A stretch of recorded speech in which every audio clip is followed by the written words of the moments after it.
गीता की सौगंध और अग्नि को साक्षी मानकर महमूद आलम ने सनातन धर्म में वापसी की। अपना नाम गुड्डू लाल रख लिया। किस जाति में गया वो नहीं बताया गया। मौलवी से परेशान होकर मुस्लिम पिता पुत्र ने अपनाया हिंदू धर्म।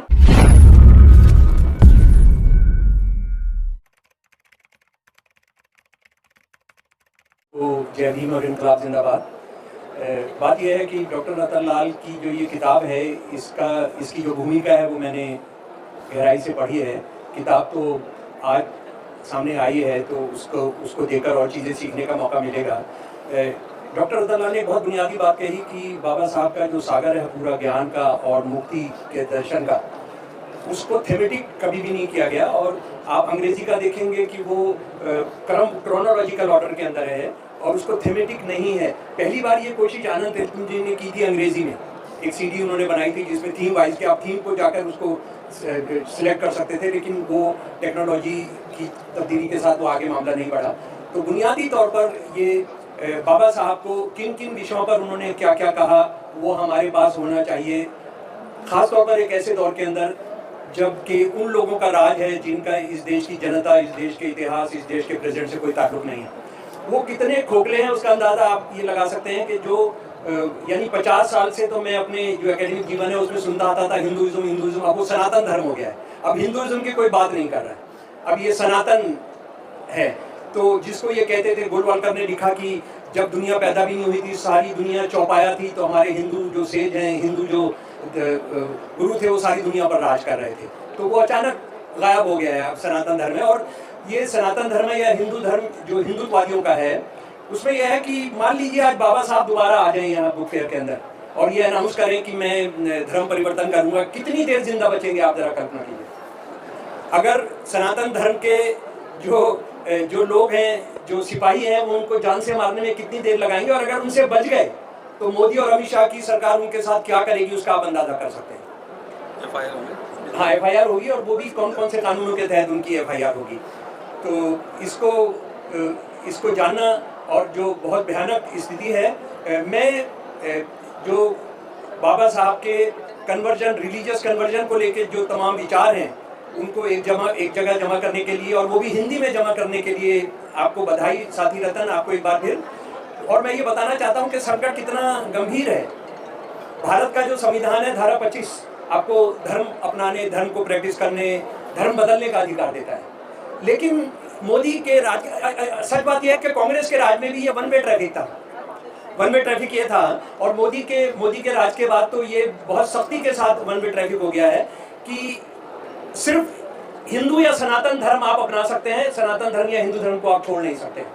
और स्थिति कितनी दहशतज़दा है उसका मैं आपको बताना चाहता हूँ। मैंने पिछले 2 साल के कुछ आंकड़े जमा किए। यानी एक तरफ तो यह है कि धर्म परिवर्तन का सबको अधिकार है, और मैं उसमें नहीं जा रहा हूँ कि कितने मुसलमान, कितने ईसाइयों को आपने जेलों में डाला हुआ है धर्म परिवर्तन के नाम पर, कि इन्होंने इलीगल धर्म परिवर्तन किया या कानून ऐसे बना दिए गए। 8 राज्यों में तो इस तरह के कानून है कि जो आप सारी जिंदगी बाहर नहीं आ सकते, उम्र कैद की भी सजा है उन कानूनों के अंदर। लेकिन आप हिंदुत्ववादी, ये सनातन धर्मी क्या कर रहे हैं, जरा उसका एक अंदाजा कीजिए। और ये जो कानून बनाया गया है उसमें यह है कि 6 महीने पहले जो धर्म परिवर्तन करना चाहता है उसने 6 महीने पहले एक दरखास्त देनी चाहिए डीएम को।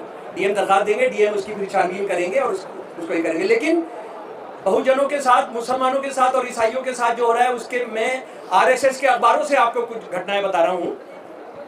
ये आप अच्छे तरीके से आप जानते हैं कि मोहन भागवत ने 6/12/2024 को बयान दिया था कि हिंदू घटते चले जा रहे हैं, उनका धर्म परिवर्तन हो रहा है, और कम से कम 3 बच्चे पैदा करने हैं। औरतों ने 3 बच्चे पैदा करने हैं। वो शादी कर लेते तो 3 और बढ़ जाते सनातन धर्मी, लेकिन उन्होंने नहीं की। पर वो चाहते हैं कि हिंदू औरतें जो हैं वो 3 बच्चे पैदा करें। और उसके बाद जो महाकुंभ चल रहा है, कुंभ से जो महाकुंभ बना है, उसमें वहाँ के जो हेड हैं उन्होंने बाकायदा बयान दिया 4 जनवरी 2025 को, सनातन धर्म के विभिन्न परिस्थितियों में मंत्रांतरण किए हुए ऐसे सैकड़ों लोग अब महाकुंभ क्षेत्र में घर वापसी करेंगे। यह जानकारी शनिवार को अखिल भारतीय अखाड़ा परिषद के अध्यक्ष महंत रविंदर गिरी महाराज ने दी। उससे वहाँ के डीएम ने नहीं पूछा कि भाई तुम जो ये हजारों या सैकड़ों लोगों का कराओगे, इनका कोई एप्लीकेशन आ गई है आपके पास क्या धर्म परिवर्तन की, और वो लगातार हो रहा है। 3 सितंबर 2024 झारखंड घर वापसी। झारखंड में 20 परिवारों के 100 लोग 3 सितंबर को उन्होंने सनातन धर्म में करेंगे घर वापसी। ये पंजन्य का हिंदी का माउथ पीस है आरएसएस का वो है। 5 सितंबर को कांकेर छत्तीसगढ़ के अंदर 11 परिवारों ने अपनाया सनातन धर्म। उसके बाद 23/10/2024 को, ये सारे मैं पंजन्य आरएसएस के अखबार से आपको बता रहा हूँ, मुस्लिम युवक ने हिंदू धर्म को अपनाया, महमूद आलम ने इस्लाम त्याग सनातन धर्म में की घर वापसी।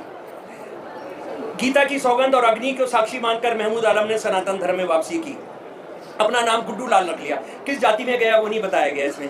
उत्तराखंड में 29/10/2024 को फिर पंजन ने हमको बल्कि न्यू इंडियन एक्सप्रेस बता रहा है कि उत्तराखंड में कीर्तिनगर में हिंदू ऑर्गेनाइजेशन एक दुकान को इसलिए वंडलाइज कर दिया, इसलिए उसको तहस नहस कर दिया क्योंकि ये बताया गया कि उसमें जो काम करता था एक नाई, वो धर्म परिवर्तन करा रहा था। अंबेडकर नगर 7/11/2024 को मुसलमान मत त्याग 8 लोगों ने, एक परिवार के मुसलमान परिवार के लोगों ने 8 लोगों ने सनातन धर्म को अपना लिया और उसका बड़ा हवन किया गया। 10/11/2024 को छत्तीसगढ़ में 350 लोगों को, और ये ज्यादा ईसाई थे, इनको आपने धर्म परिवर्तन कराया।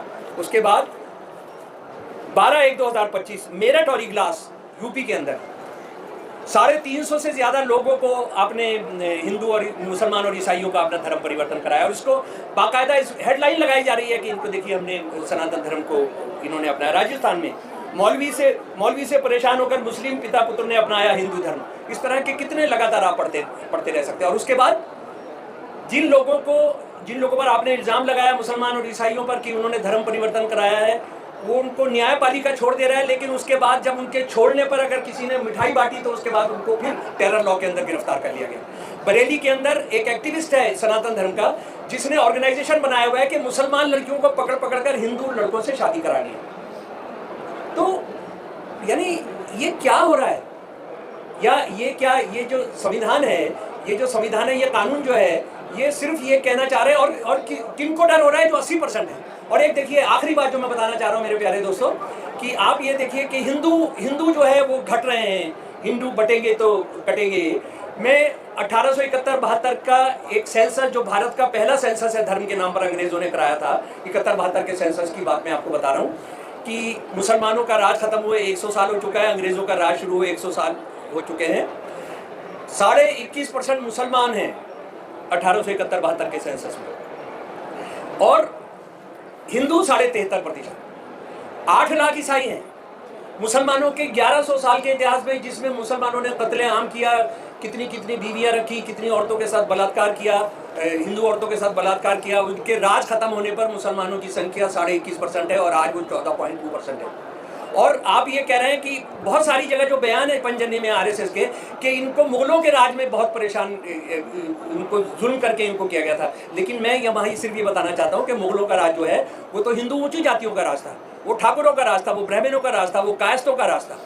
इसी वजह से दुनिया में एकमात्र देश है कि 1100 साल के मुसलमानों के राज के बाद ये देश 73.5% और आज 80% हिंदू रहा। धन्यवाद।